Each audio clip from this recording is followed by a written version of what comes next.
how's it going everyone? Gustavo Romo here, excited to share with you guys a quick tutorial on GenesisCampos song Todos, reunidos for Trombón 2.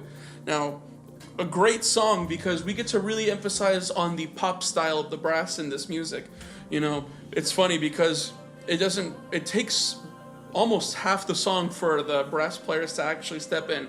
But once we step in, we have to make sure that we are ready and that our notes sound articulated and, you know, very punchy and precise. Because, you know, at the end of the day, when we're playing pop instruments, we want to make sure it's nice and as tight, sharp as possible. You know, da da da. A good way to describe it would be like a flaming hot fire, you know, and even a tiny fire.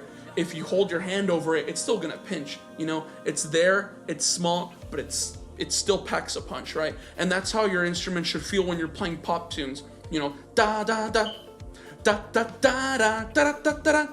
Ba, ba, ba, da. So when we're playing the notes, keep in mind that on Trombone 2 we're playing the harmonies. You know, the trumpets obviously have melodies.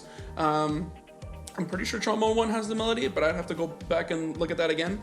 But keep in mind that Trombone 2, we are playing a harmony on this. You know, so for example, we'd be playing starting on C.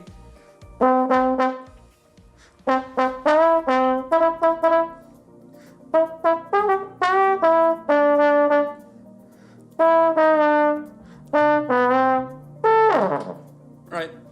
Make sure, like how I discussed, keep it tight. You know, da da da. But we obviously want to keep it in good taste, right? We don't want to play super loud because then it's just like, get away, you know what I mean? We want to make sure it sounds good. It's okay to sound loud, but if we're going to play loud, it has to sound nice and in tune. And with that being said, when we're playing with the Trombone 1, you know, when trombones finally get the melody, you know, bum, bum, bum, bum, bum, bum, bum, bum, bum, for example,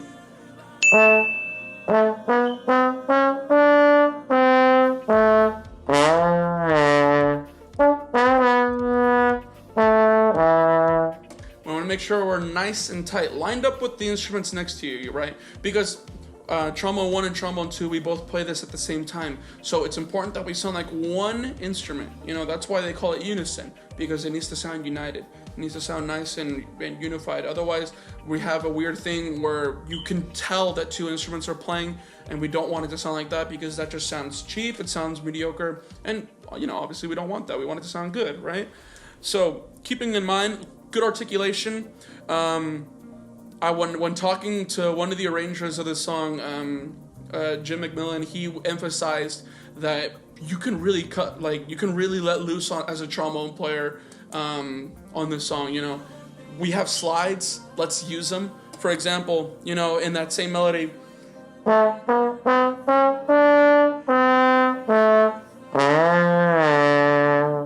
Don't be afraid to emphasize that. You know, we're trombone players. That's the fun part. That's why we picked this instrument instead of trumpets, right? So an example of an exaggeration, you know, after we play the melody with the trumpets, bum bum bum ba-da-dum, bum ba-dum bum bum ba-dum, bum bum ba-da-dum da-da-dum-dum. You know, we have a part with the trombones that goes, you know,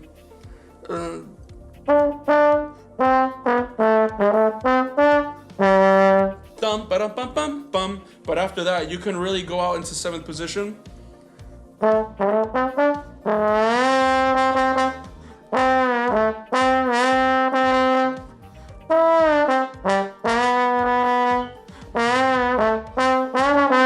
You know what I mean? Really, you know, scoop it. Have fun with the slide. You know. Be the trombone sound that you fell in love with, right? I assume you play the trombone because you like it, right? So I play the trombone because I get to create fun moments like that, where we get to really use the slide to its advantage and create a really awesome movement with the music. I hope these tips help. If you'd like, go ahead and skip back to where I provided the notes in the playthrough. Take as much time as you need. You can even pause it or even take it really slow so you can play with it yourself. I hope this information helped. Have a wonderful day. God bless.